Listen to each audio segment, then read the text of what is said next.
thinking about how these symbiotic relationships are working for these groups and they're not working for the public interest. So in Q&A time, anybody that wants to talk about more of those kind of things, we certainly like to do that. But I'd just like to give one example of the top censored stories this year before Peter goes and talks for a while about a lot of things that he has to tell you.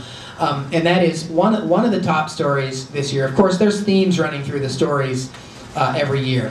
For a few years, one of the themes was, of course, civil liberties abridgments and the civil rights abuses and so forth.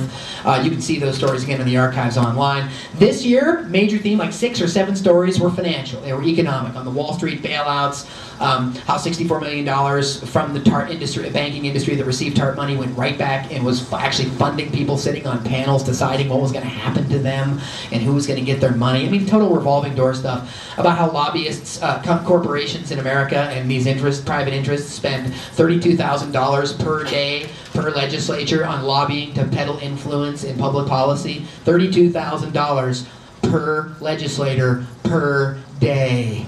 Where is that in the corporate media? Why are they not telling you that? Why aren't they telling you that the healthcare lobby is spending over $1 million a day to defeat public option? Why aren't they telling you these things? It's because then you actually have an opportunity to start saying, hey, wait, the deck might be stacked. How can you possibly have over 70% of the population supporting a public option in healthcare, and people in the Congress, people like Joe Lieberman are talking about filibustering it, and people are, I mean, look, are these representatives, are these elected officials representing the public interest or not?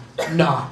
It's pretty clear. It doesn't take a genius to figure it out, and you don't have to be a radical to figure it out, and it doesn't matter if you're a Republican or a Democrat or who you are. If you're somebody that understands facts, and you're somebody that understands intellectual processing of information, and you're somebody that really respects rules of logic and reason, then you're going to come to these conclusions.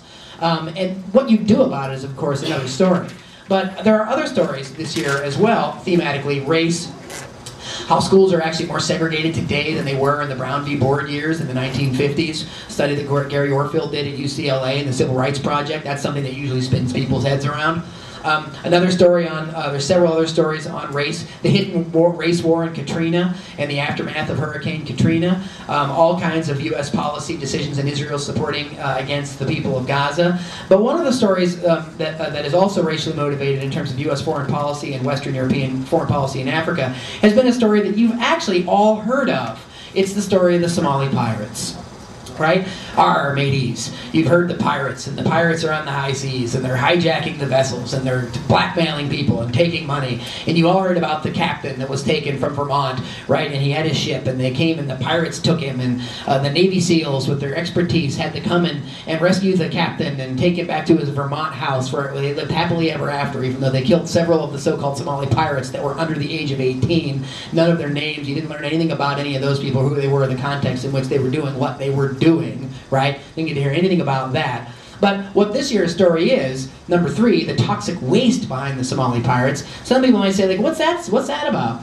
Why didn't I hear about that? What's that mean? Well, you'd have to go back actually in history, the memory hole, the kind of thing that the corporate media usually isn't very interested in people remembering what happened for context, is that what really was going on in Somalia. Somalia is now a failed state largely because of Western policies in Africa, U.S. involvement there, the collapse of Mogadishu. They've had a failed government, a failed state.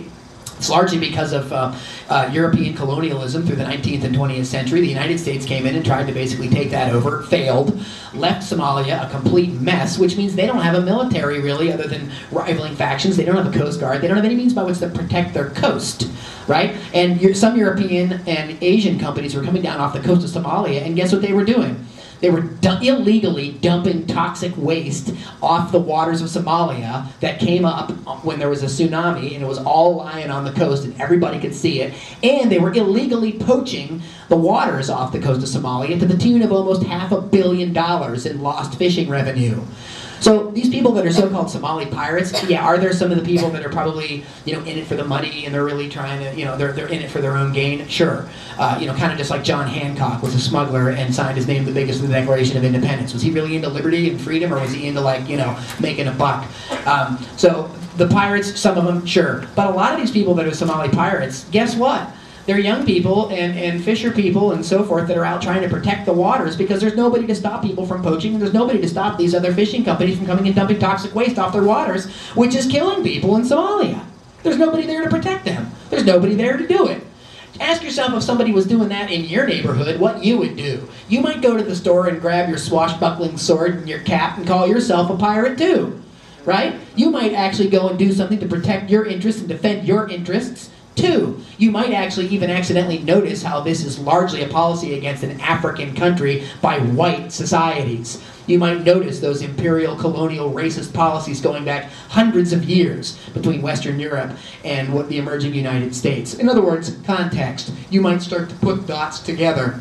And you might start to say, wait a minute, maybe the Somali pirate story has more to it. Maybe we should really start to see what's going on there and how actually efforts could be made to assist people of Somalia rather than allow it to just be some kind of international corporate dumping ground and free-for-all for fish profiteering. But we don't get that in the corporate media. We just get how dastardly they are, right? When they captured the one fishing trawler and demanded $2.5 million ransom, that's great. They've only got another $448 million to go before they catch up to the $450 they lost from poaching. That's the kind of factual context you don't get in the corporate media. You just won't get it. Even on NPR, underreported, you know, where they had this report from The Economist talking about, well, they're covering stories that the corporate media won't cover either, about how groups like Blackwater and other private security firms are being hired by these companies to protect their interests. Yet again, about the interests of the poachers and the dumpers. Nothing about the Somali people, nothing about the problems of what's going on in Somalia and the illegality of what's happening there. So again, and that's again at NPR. I just picked them because liberals like to say that it's the best. I get all my information there. It's all accurate. It's all true. They got the same kind of problems as other places. Granted, they're not as obviously bad as places like Fox News, but they're not great either. And if you're not committed to independently thinking and going out and gathering the facts on your own, you are being, on some level, propagandized. And this is something that we really try to call people's attention to at Project Censored. So thanks for listening to me warble on for too long. But Peter is going to talk about a lot of things that are going on internationally with Project Censored, a number of the stories, and then we'd like to open it up with Q&A, and we're here until 2 o'clock. So thanks a lot.